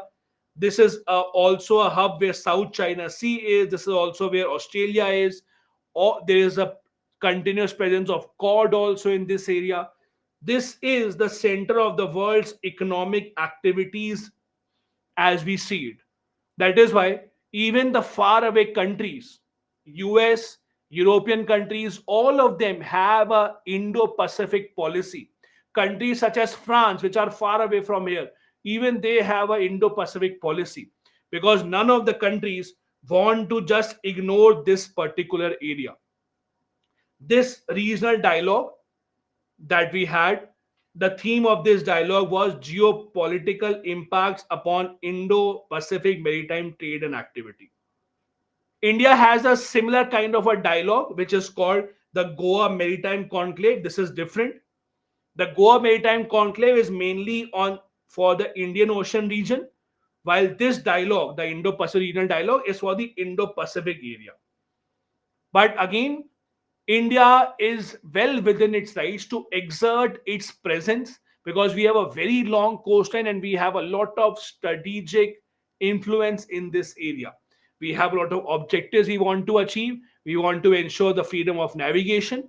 India is also trying to explore minerals in this area after permission from the UN clause. So for India, ensuring that in this area the countries are friendly to us and not overly friendly to China is in our own national interest, and that is why we hold all these dialogues. The focus area of this dialogue was to examine the geopolitical impact of maritime trade and connectivity. There were countries in this region, 16 countries in total that participated, about how to make better policies, how to ensure that any future problem can be tackled together. Please understand this. Whenever we have such a meeting, whenever we have such a dialogue, officially, India or other countries don't say that it is against China. Please understand this. We are discussing that this is against China, this is to stop the spread of China. Officially, no declaration would say that we are doing this against China. The official argument from the government will be we are doing this against expansionist countries. We are doing this against countries who are trying to capture other territories. We never name China. You cannot officially say that we have a summit against China because if you do that, no country will participate. Everyone is fearful. So the official declaration, official documents, official announcements, they never say it is against China or against any country for that matter. They only say it is against expansionist countries, it is against the expansionist policies of the other countries. This is what that dialogue is about. It's a practice question. This dialogue in itself is not important for the exam. What's important for the exam is the Indo Pacific region, the steps that the government of India is taking to be more active in Indo Pacific. What are the challenges that we face in Indo Pacific? What are the partnerships that we have formed with countries in the Indo Pacific, so on and so forth? The question will not be about specifically this dialogue. The question will be more about Indo Pacific, the significance of this area, why is it important, the steps that we are taking, so on and so forth. Before we move on to the last topic for the day, a few questions quickly. Shubham is saying recent development regarding US China talks, what bearing it has on India US relationship? Can US China sideline India as US is not a trusted partner? Shubham, the talks that they had recently, they were such small talks, it does not have any bearing on India, at least for now. As to your second question, can we have a situation where US and China on our one side and they will sideline India? Historically, it has happened. If you go back to 1960s, 1970s, US, China, Pakistan were on one side, India, Russia were on one side.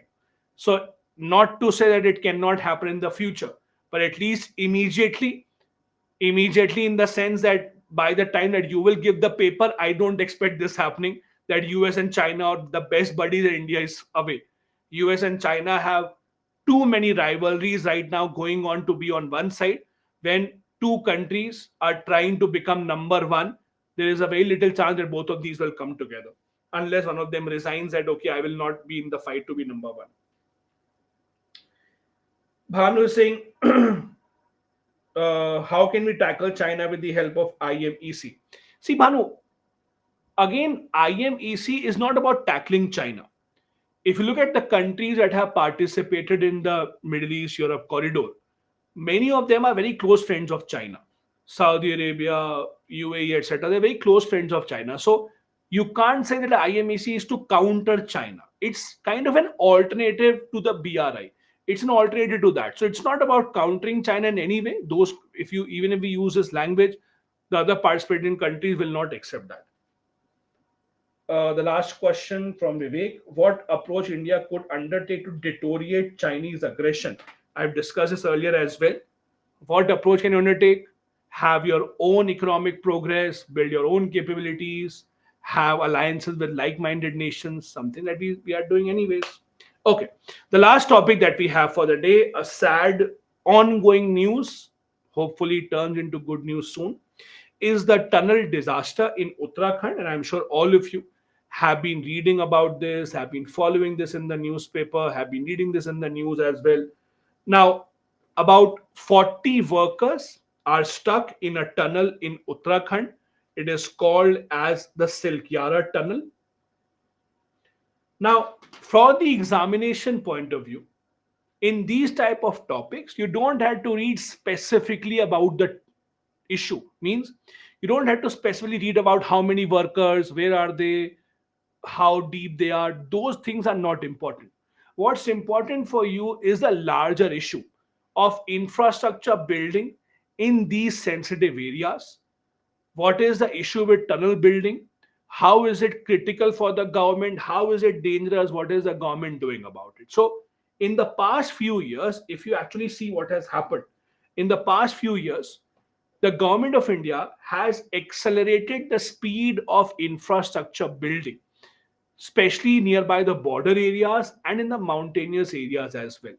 Now, building these heavy infrastructure, be it roads, be it bridges, be it tunnels, all of this is extremely difficult when you are doing it in high altitude areas. It becomes even more challenging because of the Himalayan region, because of how Himalayan regions are, because of how sensitive that area is. This is a part of the larger Government of India project called the Char Dham project, under which the Government of India is basically trying to expand our connectivity, build wider roads so that we can have all weather connectivity to these areas. The government is trying to reduce the traveling time by building tunnels. You can understand this in a very simple term. See, let's say if this is a mountain like this, you are on this side of the mountain and you have to basically go to this side. If this is a mountain, you have to drive around the mountain in the car, so that will take a lot of time. So rather than driving around the mountain, what the government tries to do, basically build a tunnel so that you can go straight underneath the mountain. That's done to reduce time. That is what the governments do around the world, and India has also been doing that. Now, it's easy to say this, but it's very difficult to actually go ahead and implement these kind of projects because of the topography of the region and also the other challenges, including weather, etc., that you have in this area. And this is where we have had a situation where there is a collapse in the tunnel. Now, this is a part of the Char Dham project. As I said, the project is to widen 889 kilometers of roads to give all weather connectivity to Char Dham districts. Now, which are these Char Dhams? Badrinath, Kedarnath, Gangotri, Yamunotri. This project started in 2016 and it has been going on since then. This is basically a simpler structure of the roads that you're talking about. So there are different roads that the government has been working on to expand them from Rishikesh. This is basically after which it becomes difficult to go on trek. If you have been to any of these, you would know usually you go to Rishikesh, then you basically stay the night, and then you start the high altitude driving wherever you are going, Yamunotri, Gangotri, or Kedarnath or Badrinath. All these roads are being strengthened now. For the government, it's not just about connecting religious places. For the government, it's also about ensuring that these areas, which are nearby India's international border, India also wants to ensure that the connectivity to these areas is much more strengthened. Because unless you have these tunnels, unless you have these bridges and roads, movement of troops on large scale becomes very problematic. You would see even nearby the border areas, the government of India has been building a lot of projects, a lot of bridges, a lot of very high altitude bridges, tunnels, etc. have been built. This Silkyara tunnel that is in question is about 4.5 kilometer long. You would have all seen that dome sized shape in the news. It will connect Silkyara to the Dandalgaon in Uttarkashi district. So basically, the idea of this tunnel is it will reduce a journey from Uttarkashi to Yamunotri Dham by 26 kilometers. Now, in the high up mountains, reducing a journey by 26 kilometers is a very, very, very big thing. All of you who have gone to hilly areas by driving, especially, would know to cover these 26 kilometers, you can spend 2 hours or even 3 hours if the roads are narrow, if they're only one sided roads. So, this is why the tunnel is being built from one place to the other place so that it is able to connect the entire area. I have an interesting question. Why is the government spending money in religious places? No, Mandeep, government is not spending money in religious places. Government is spending money on infrastructure. This is a critical infrastructure, as I said earlier as well. It is not just about religious places. All these places are very critical strategically. They are near the border, near India China border. These are the places where India, the government of India, would want better infrastructure, because this is not just to be used by civilians, it will be used by the armed forces as well wherever there is a requirement. And that is why, even though there are environmental issues in these projects, many of these projects have been challenged in the respective high courts, even then the government has been going ahead with this because they are very, very important for the government. Now, there are a lot of other such projects that have converted into disasters in the past. We recently had the Teesta River flash floods where many people lost their life. We even had the Subansari lower hydroelectric power project where again there was a landslide. So the unfortunate part is that these infrastructure projects will always have a degree of danger involved in them. Yes, you can take many more steps, but doesn't matter how many steps you take, there will always be some degree of danger involved. In the Himalayas, especially, very young mountain ranges at the Himalayas are, they are not the most stable ones. And when you involve all this drilling technology, the blast, it will always become problematic. Basically, for tunnel excavation, there are different methods used, mainly two. First, tunnel boring machines. This is something that you might have seen these days in the news as well. They are using these boring machines to carve out one more hole so that we can take out the workers. So, what they do is basically they try, if these are how the machines will be, something like this, huge machines. So, they will be basically used to go ahead and excavate the tunnel. This is used usually when the rock cover is up to 400 meters tall. This was used in Delhi metro construction, other metro construction as well. So if you are basically boring this tunnel horizontally, you can use this tunnel machine. Then we also have drill and blast method. Drill and blast method is used when the mountains are much higher. These are used in the Himalayas, Jammu Kashmir, Uttarakhand, etc. The problem with this is that it involves the use of explosives. You drill, for example, if this is the land, you drill some part. After drilling, you basically use explosives to make a much, much bigger hole. This is drill and blast method. This is used in the Himalayan ranges where there are much higher mountains where you cannot just drill using that machine. Tunnel boring machines are the ones that are mainly used in mountains or areas where the height is much, much, much lesser. Now, there are multiple causes as to why the tunnel would have collapsed or why these tunnels usually collapse, including fractured rock. Maybe the rock where the tunneling was happening was not the most stable one. Seepage of water. Whenever water basically enters these rocks, it makes it weaker. The rocks are not able to sustain that much pressure. The Himalayan rock system, again, it's a very young mountain range, so it's not that stable as compared to the Aravalis, for example.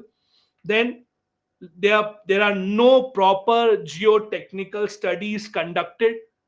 What will be the impact of this tunneling? How much pressure would it be able to sustain?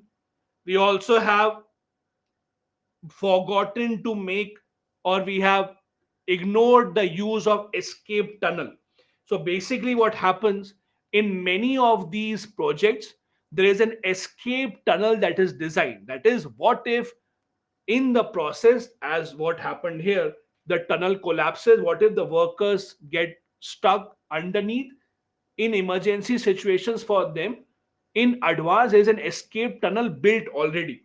For example, in the Chenani Nashi tunnel in Jammu Kashmir, there was an escape tunnel that was built.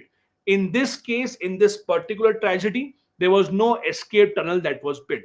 All these are factors that have led to this tunnel collapse. It's not that we have not taken any initiatives, that will be wrong on our part. We have to give some benefit or some benefit of doubt as to what the government has done in the past. For example, the government of India has created a special tunnel zone department in the Ministry of Road, Transport and Highways. So, in the Ministry of Road, Transport and Highways, we have a special tunnel zone department. The government in 2022, that is last year, formed a special committee of IIT professors to look into construction of tunnel around India, which tunnels are feasible, which are not. We also have a special Indian standard code now for tunnel construction, which talks about what are the requirements that have to be taken into consideration, what are the safety parameters to be followed for tunnel design, for lighting, for ventilation, etc. We also have an international code. There is something called the International Residential Code, that is the IRC for tunnels, that is also implemented by the government of India before undertaking any tunneling activity. We also have International Tunneling and Underground Space Association that looks into safety practices. Now, please understand, don't blame only the government or only the studies that had to be conducted. It's a very, very bad tragedy, but it happens in many parts of the world. India is not the only country. There are all these factors combined: topographical factors, weather, lack of technical knowledge or technical detailing that should have been done earlier. But this is not the only time that it has happened, not just in India, but around the world. We have seen such cases. And building of all these important heavy infrastructure, again, doesn't matter how much safety you use, there will always be some percentage of danger involved. That is why it is so challenging. If it was not that challenging, we would have built these tunnels much, much long back. The reason why these tunnels are built at such a slow pace and at such or after such permissions is because it's not that easy to undertake. And that's what's happening here as well. This is a kind of practice question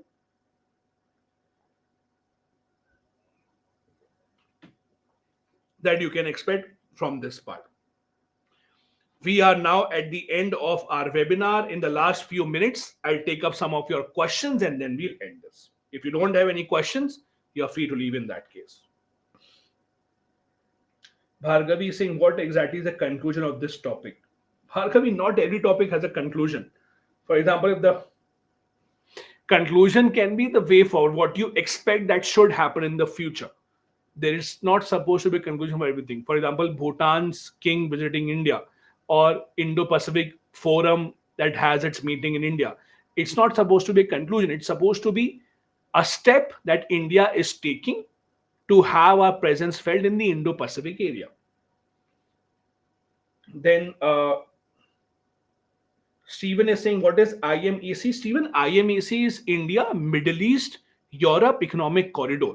In the G20, it was announced there will be a corridor built from India to Middle East, Saudi Arabia, UAE, etc. will get involved, and then we'll go to Europe, like France, Italy, etc., Germany, they will be involved. That's a IMEC.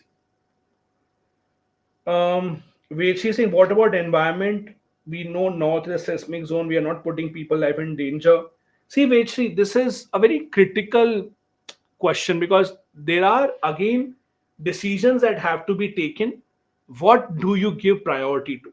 In fact, many environmentalists have already gone to the court, to the high court, Supreme Courts. They have asked questions to the government also, that whether it is environmentally safe to broaden these roads. It's not 100% safe. Everyone knows this. The government's argument just in this case is that for us right now, national security will take a priority over environmental issues. There is no denying the fact that it's environmentally not sustainable to have so much interference in the Himalayan region. Everyone knows this. We have seen the photos, videos of landslide, etc. But even then, what the government says or why the government is justifying this is in the name of national security and the national interest. You might or might not agree to this, but that is what the reality is right now. Then Induja saying how they save the people's life. Induja, they are trying to save people's life. The workers are still stuck. The operation is still going on. You can see in the news. We have invited international experts also. So there is still planning going on for the escape of the workers that are stuck there. Um, Kamlesh is saying, can we not look for alternative transportation routes in cases, for example, Char Dham is also connected via rivers. Maybe we can use that. Kamlesh, if this is a river like this is Char Dham, and this is where you are, how will you go from here to here in a river? If this is a mountainous river, like this, so how can you go from here to here in a river? The river flows like this, right? Not like this. So I don't know. You'd say you tell me if there's a solution to that. Then Akash is saying, how can we take the middle path between development and environment conflict? Akash, this is a question that even the most intelligent people don't have an answer to. I wish I had an answer to this: how to take a middle path between development and environment. This is a question that everyone has been grappling with, but the one thing everyone agrees to is that national security, national interest is the topmost priority for any country, which is the same case with India as well. Anyways, these are the questions given to me. Thank you so much for joining in for the webinar. I hope your preparation is going on track, especially the prelims part. Again, my suggestion, don't ignore the importance of the practice test, especially don't ignore the importance of the CSAT. Keep on giving these tests. We'll see you once again in one of the future webinars. Have a good day ahead. Bye bye. Jai Hind. Good night.